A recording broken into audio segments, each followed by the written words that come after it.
తగలబెట్టండి sir Niranjan గారు. Hi friends, నేను అడిగానని చెప్పేసి మా పెదనాన్న తాటి చెట్టు ఎక్కుతున్నాడు. Summer special తాటికాయలు. మేము మ్యాక్సిమం బయట కొనడం కంటే కుదిరినప్పుడల్లా మా ఊరిలో తాటి చెట్ల దగ్గర పోయి తాటికాయలు ఇట్లా కోసుకొని తింటాము. ప్రతి సమ్మర్ మ్యాక్సిమం మా ఊరు వెళ్తాం. మా ఊరు వెళ్ళి ఇలా తాటి చెట్ల దగ్గర పోయి తాటికాయలు కోసుకుందంటే ఈసారి వచ్చినప్పుడు ఏంటంటే బయట వాళ్ళని అడుగుదాం అంటే రెగ్యులర్గా ఎక్కే వాళ్ళు ఉంటారు, కళ్ళు కోసం ఎక్కేవాళ్ళు, వాళ్ళ చేత ఎక్కిద్దాం అనుకుంటే వాళ్ళు ఎవరు దొరకలేదు. అందువల్ల చూసి మా పెదనాన్నే రోషానికి వచ్చేసి తాటి చెట్టు ఎక్కేస్తున్నాడు. ఆయన వయసు ఆల్మోస్ట్ 60 ఏళ్ళు. నేను అడిగానని చెప్పేసి 25 ఏళ్ళ తర్వాత మళ్ళీ ఇప్పుడు ఎక్కాడు చెట్టు. చూడండి గాయస్, ఎక్కేసాడు. అది వెళ్ళిపోయాడు మొదల్లోకి. కానీ కొడవలు మర్చిపోయాడు ఫ్రెండ్స్. కొడవలు తీసుకుని వెళ్ళలేదు. ఇప్పుడు మమ్మల్ని కొడవలు పైకి ఇసరేయమంటున్నాడు. చిన్నగా కొడవలు వేస్తున్నాము. కొడవలు తీసుకున్నాడు ఫ్రెండ్స్. అది కోస్తున్నాడు. ఆ కొడవలు కూడా మంచి కొడవలు దొరికింది ఆయనకి. ఎంతసేపు కోస్తున్నా తెగట్లేదు. ఆల్మోస్ట్ ఇప్పుడు హాఫ్ అన్ అవర్ అయిపోయింది ఆ కొడవలు తీసుకొని కోయడం. అది తెగనంటుంది ఆ గెల. కొన్ని ఈ చెట్టుకాయలు వచ్చేసరికి కొంచెం లేతకాయలా కనిపిస్తున్నాయి. లోతు ముంజ లేకపోతే చిన్న ముంజలో తెలియదు, కానీ కాయలు అయితే బాగానే ఉంటాయి అనిపిస్తుంది. చూడాలి. పైనుంచి చూడడానికి అయితే ముదురుకాయలు అయితే కాదు, మంచి లేతకాయలే, కానీ ముంజ మాత్రం చెప్పలేం. గంట అయిపోయింది ఫ్రెండ్స్, ఇంకా గుత్తి పడలేదు కింద. మేము పైకి చూసి మెడలు నొబ్బుడుతున్నాయి. ఆ గుత్తిని కోసి అవ్వక పైకి లాక్కొని చూడండి ఫ్రెండ్, అవ్వట్లేదని చెప్పేసి. ఆ కొడవలు కూడా మంచి కొడవలు తీసుకెళ్ళలేదు, కుదరలేదు. ఆ టైంకి సడన్గా అనుకున్నాం, వచ్చేసాము. మంచి కొడవలు దొరక్క ఇంకా అదే కొడవలతో ఉన్న కొడవలతో కోస్తున్నాడు. గంట అయిపోయింది ఫ్రెండ్స్. అవుతుందా అవ్వదా? కోయా రే కోయా బామారే సన్న మామ కోయ్ కోసాడు ఫ్రెండ్స్. ఒక గెల పడిపోయింది చూడండి. అమ్మయ్య, ఫస్ట్ కాయ కోస్తున్నాడు. ఎట్లా ఉండేదో చూడాలి. లేత ముంజ, లోతు ముంజనా లేకపోతే పైన చిన్న ముంజ నీల ముంజనా చూడాలి.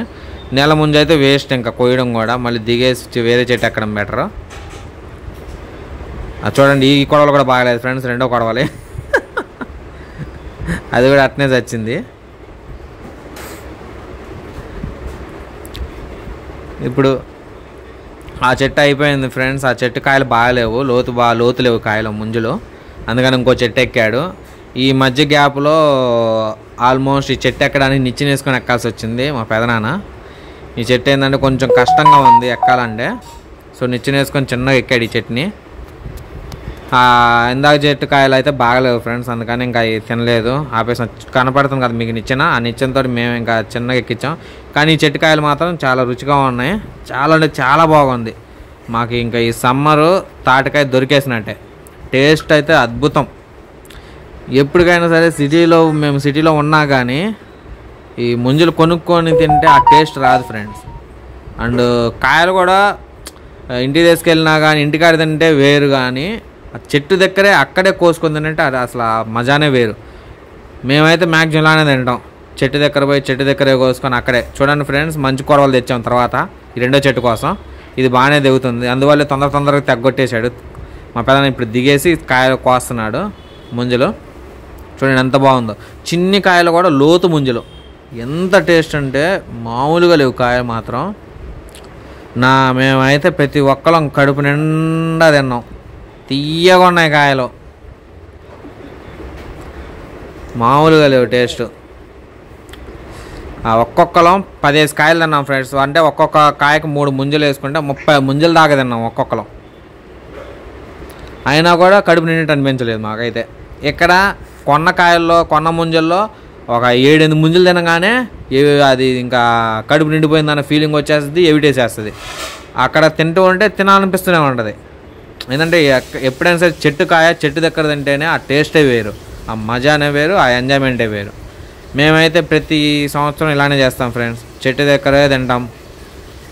మాకు సమ్మర్ వచ్చిందంటే మాత్రం ఎక్కడెక్కడ ఉన్నా కానీ మేము మా ఊరు వచ్చేస్తాం. మా ఊరు పొలాల్లో పోయి ఇలా కోసుకొని తింటాం ఫ్రెండ్స్. తాటికాయలని, ఈతకాయలని, అన్ని రకాల కాయలు పల్లెటూరులో దొరికే ప్రతి కాయ తింటాం. ఈతలకు వెళ్తాము, కాలువలు వచ్చినప్పుడు బాగుంటుంది. ఆ ఎంజాయ్మెంటే వేరు ఫ్రెండ్స్. పల్లెటూరులో ఉండే వాళ్ళకి ఆ ఎంజాయ్మెంట్ తెలుస్తుంది. నేను సిటీలో ఉన్నా కూడా నేను ఏంటంటే ఇప్పుడు పల్లెటూరులో బతికొచ్చినాను కాబట్టి నాకు తెలుసు ఆ ఎంజాయ్మెంట్ ఎలా ఉంటుంది అని. అందుకే ఎవ్రీ ఇయర్ క్రమం తప్పకుండా నేను మా ఊరు వెళ్ళి ఎలానే ఎంజాయ్ చేస్తూ ఉంటాను.